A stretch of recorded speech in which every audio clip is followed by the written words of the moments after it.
Yes. Now we know it's confirmed that this virus was made in laboratory as a bioweapon. I have to ask you, because I heard from lots of people that vaccines, exactly this gene therapy, is also bioweapon. We still facing that they are recommending in Croatia even for the pregnant women. But I heard lots of people, lots of experts say this is bioweapon and it's danger for humans.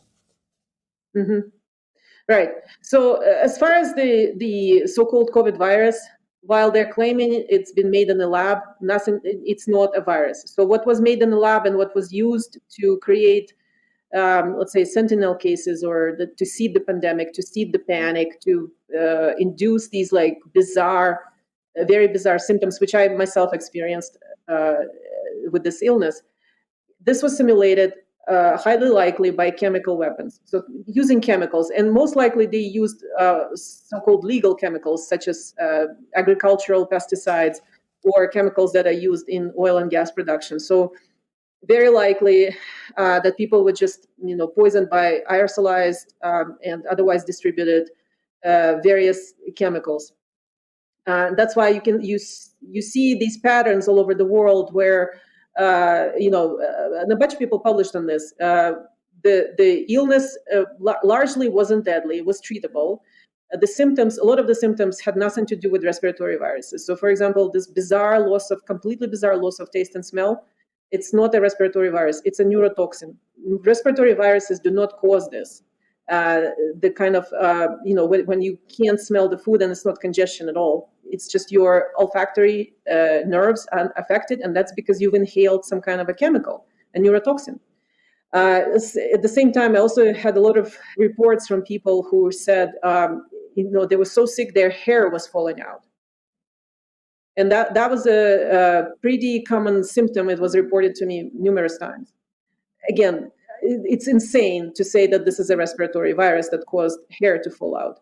It's intoxication by a toxic chemical that will cause that. That's why, for example, chemotherapy patients' hair falls out because they're poisoned by a toxic chemical cocktail. So that's why I'm saying whatever was the COVID virus wasn't a virus. It was use of different chemicals on unsuspecting population. It's not possible to make gain-of-function viruses in the lab such that they would spread all over the world. As I said, the applications of biological weapons happened in the past, and they're always localized. They always self-extinguish.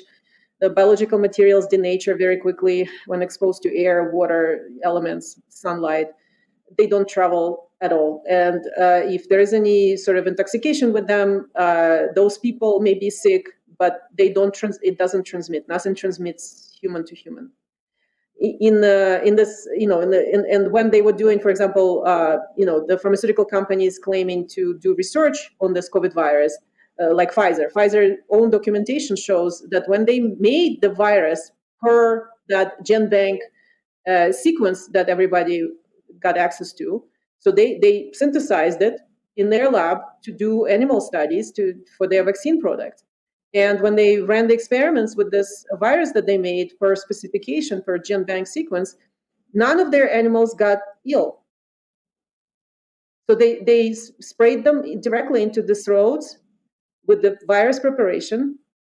And the monkeys are supposed to have the same exact ACE2 receptors as humans. That's why the monkeys were used in the study. And monkeys did not get sick. Because, as I said, you can't make a gain-of-function virus. Then what was this illness? We were facing that we had it was chemical poisoning. Chemical poisoning. Okay.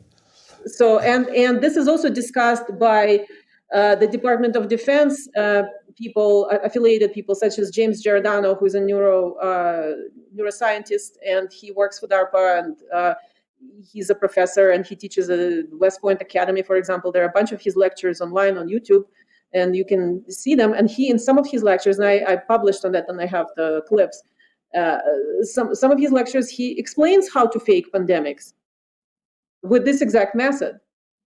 He says we go and we distribute a chemical, a drug, to elicit unusual symptoms, especially with like the central nervous system involvement, because people freak out and the symptoms are very weird and unusual, and you can convince them that this is a novel gain of function virus.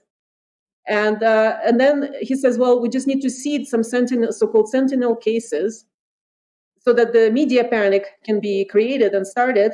And then from then on, people just, in a panic. And as you remember, all the media was doing throughout is promoting the panic and fear and uncertainty. And he says, from then on, we have a whole bunch of hypochondriacs who will run to the hospital at the first sniffle.